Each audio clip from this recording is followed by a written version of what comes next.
थारैनो दिनै जि जारिमिनारि मोनसे बर' माहारिनि थाखाय बे गोथार सान आरो जोङो जेरैबायदि हास्थायदोंमोन जेरैबायदि जोङो नाजादोंमोन आरो जोबोद खस्थ'नि गेजेरजों दिनै बयनिबो हेफाजाब आरो मददनि गेजेरजों बड'फा उपेन्द्रनाथ ब्रह्म मार्ग आरो बिथांनि मुङै 9 फिट गोजौ फुल साइजनि जि मुसुखा बेखेवनाय बे हाबाफारिया जानानै थांबाय। भारतनि मानगोनां नखर मन्थ्रि अमित शाह बिथाङा बाहागो लानानै गोख्रोङै बर' हारिनि आरो ट्राइबेल सुबुं हिसाबै मोनसे गोग्लैसोनाय हारिखौ जौगाखांहोनायनि थाखाय बड'फाया खम समनि गेजेराव जि हाबा मावदोंमोन आरो बे हाबाया आरो बिथांनि जिखिनि बावसोमनाय बियो भारत राष्ट्रआव ट्राइबेल माहारि हिसाबै हाबा मावलांनायनि बे बिथिङाव जथेस्थ' ओंथि गोनां आरो नायबिजिरनो गोनां आरो मान होनो गोनां होननानै बिथाङा दिनै खावलायदों आरो बिथाङा दिनै थारैनो खोब आबेगिक जादों आरो बुंदों जे बड'फानि बे थांखिखौ लानानै बिथाङा जि समाव माने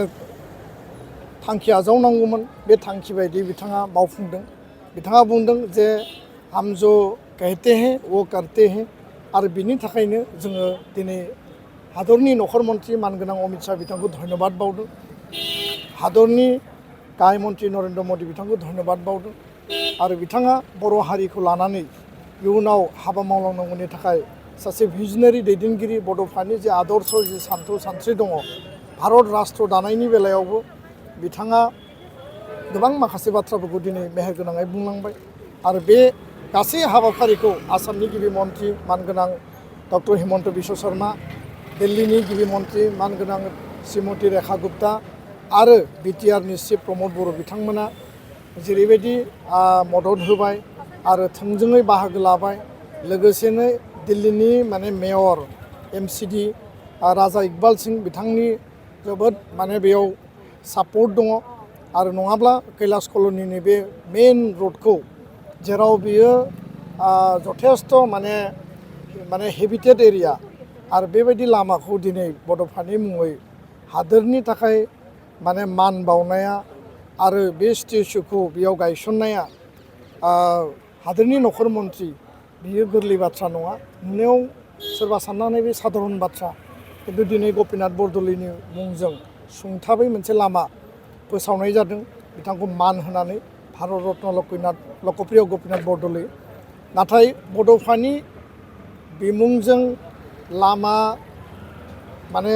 बेखेवनायजों लोगोसे फुल साइजनि मुर्ति गायसननाया गोदान दिल्लीयाव आरो बेखायनो बुंदों जे दिल्लीया बयनिबो थाखाय आरो गोग्लैसोनाय हारियाबो दिल्लीयाव नरेन्द्र मदिनि अमित शाहनि बे सरकारनि समाव स्पेस दङ, जायगा दङ, बेखौ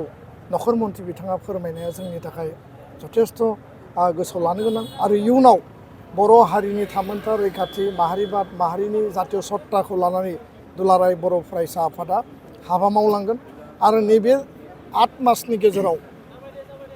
जुदि जोङो हिसाब खालायो 6 मास होनना बुंनांगोन 15 आरो 16 नभेम्बराव बड'लेण्ड महोत्सबआव गिबि गाहाय मन्थ्रिनिफ्राय नरेन्द्र मदिनि बाहागो लानाय आरो 16 मार्चआव दतमायाव नखर मन्थ्रिनि बाहागो लानाय आरो दिनै फिन खेबसेबाव 1 मे बड'फानि बे थैनाय सानाव बड'फानि बिमुंजों लामा बेखेवनाय आरो स्टेचु गायसननाय बे मोनथाम हाबाफारिया देशनि थाखाय बेसेबां इम्पर्टेन्ट, जेराव प्रधान मन्थ्रिया जोंनो सम होदों, जेराव नखर मन्थ्रिया सम होदों आरो दिनै नखर मन्थ्रिया 1 घन्टानि थाखाय जोंनि हाबाफारियाव फैनायनि खोथामोन 4:30निफ्राय 4:05सिम, खिन्थु बिथाङा 4:30 बाजियाव राइट टाइमाव 1 मिनिट माने नस्थ' खालायाबासिनो 6 बाजिसिम प्राय 1.5 घन्टा बिथाङा बे हाबाफारियाव थानाया, जेराव माने हादोरा मोनसे गोख्रों माने थासारिजों दिनै जुजिगासिनो दङ आरो बेबायदियावबो नखर मन्थ्रिया जोंजों दिनै बाहागो लानाया बर' हारिनि थाखाय गोग्गाथाव आरो बियो बड'फानि थाखायनो सम्भब जादों आरो बड'फाया जोंनि बयनिबो गोजौआव आरो दिनै बेखौ जोङो बै लेभेलाव लांनो हानायनि थाखाय जोङो दिनै गोसो गोरबोजों गोजोननायजों